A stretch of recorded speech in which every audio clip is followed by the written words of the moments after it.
بسم اللہ الرحمن الرحیم. سبحان اللہ وبحمدہ عدد خلقہ ورضا نفسہ وزنة عرشہ ومداد کلماتہ. سبحان اللہ، پاک ہے اللہ، وبحمدہ، اور اس کی تعریف کے ساتھ، یعنی میں اس کی پاکی بیان کرتی ہوں. عدد خلقہ، اس کی مخلوق کی تعداد کے مطابق، کے برابر. عدد گنتی، تعداد.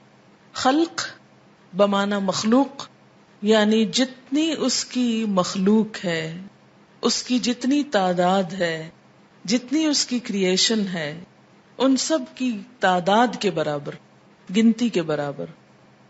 وردا، اور رضامندی، نفس ہی، اس کے نفس کی، یعنی اس کے نفس کی یا اللہ تعالی کی ذات جس چیز پہ راضی ہے اور جتنی تعریف پہ راضی ہے اتنی تعریف کرتی ہوں.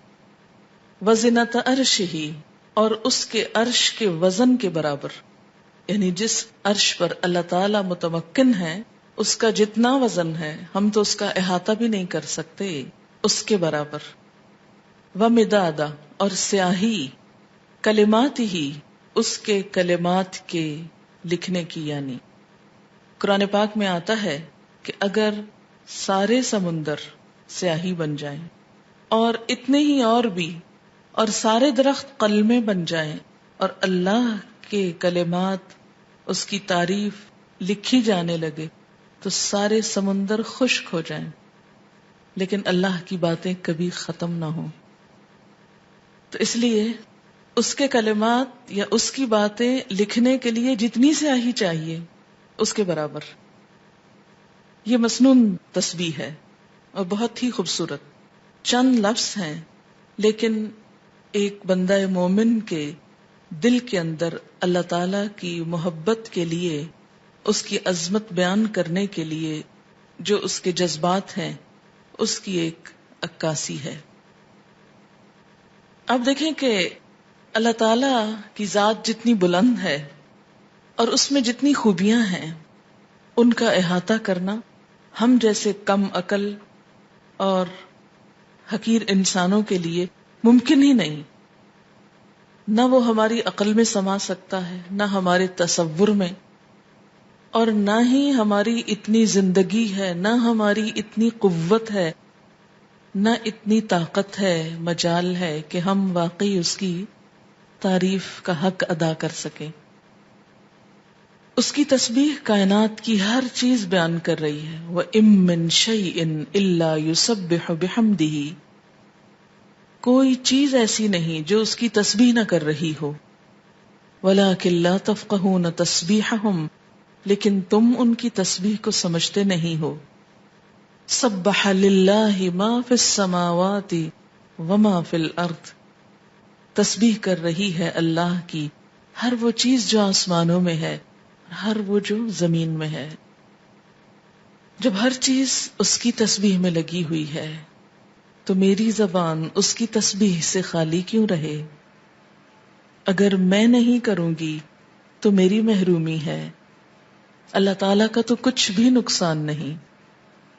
بے شمار فرشتے صرف پیدا ہی اس لیے ہوئے ہیں کہ وہ اللہ کی تسبیح بیان کریں، اس کی تعریف بیان کریں. اس لیے تسبیح کرنا سراسر خود انسان کے اپنے فائدے کے لیے ہے.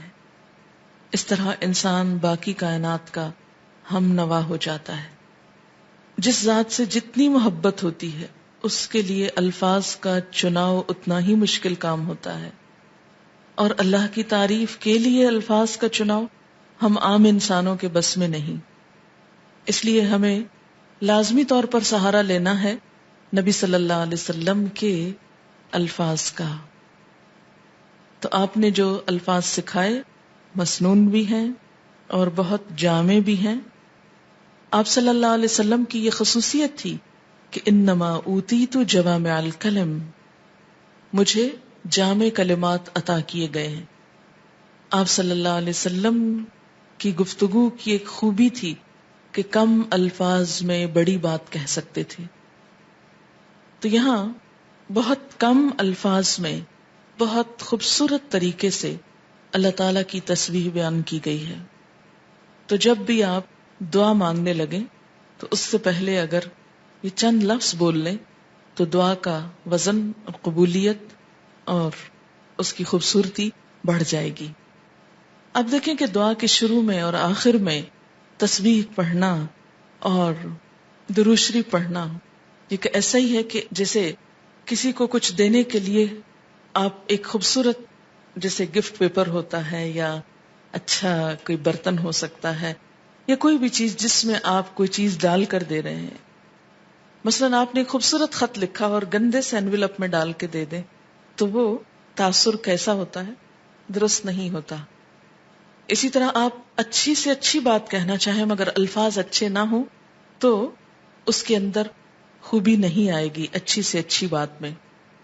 تو الفاظ کا اچھا چناؤ اور دعاؤں کے آگے پیچھے اللہ کی تسبیح یہ بہت ہی ضروری ہے اور بہت مفید ہے.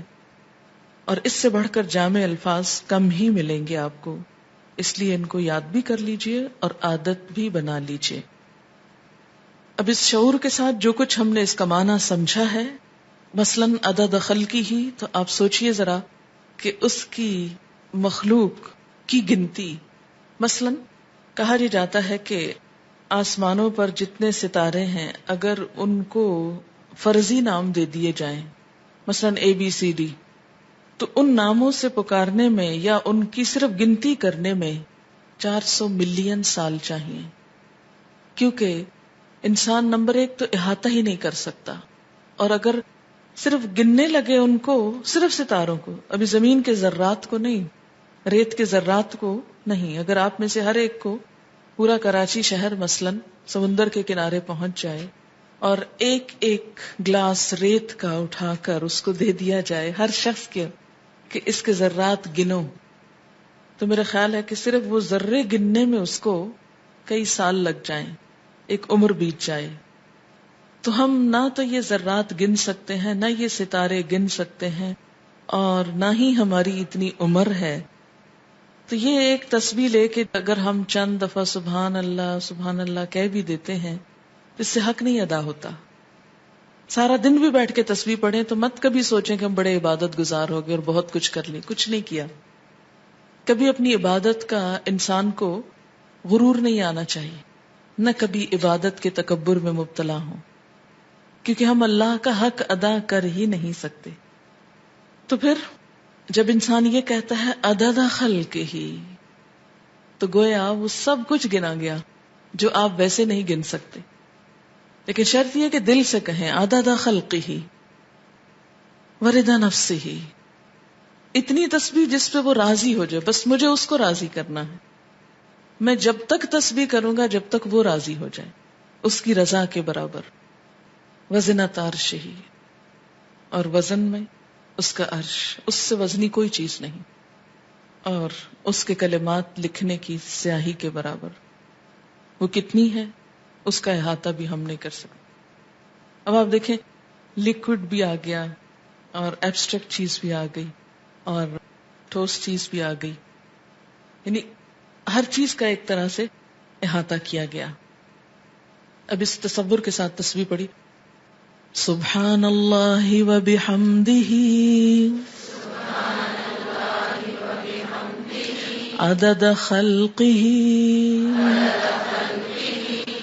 ورضا نفسہ وزنۃ عرشہ ومداد کلماتہ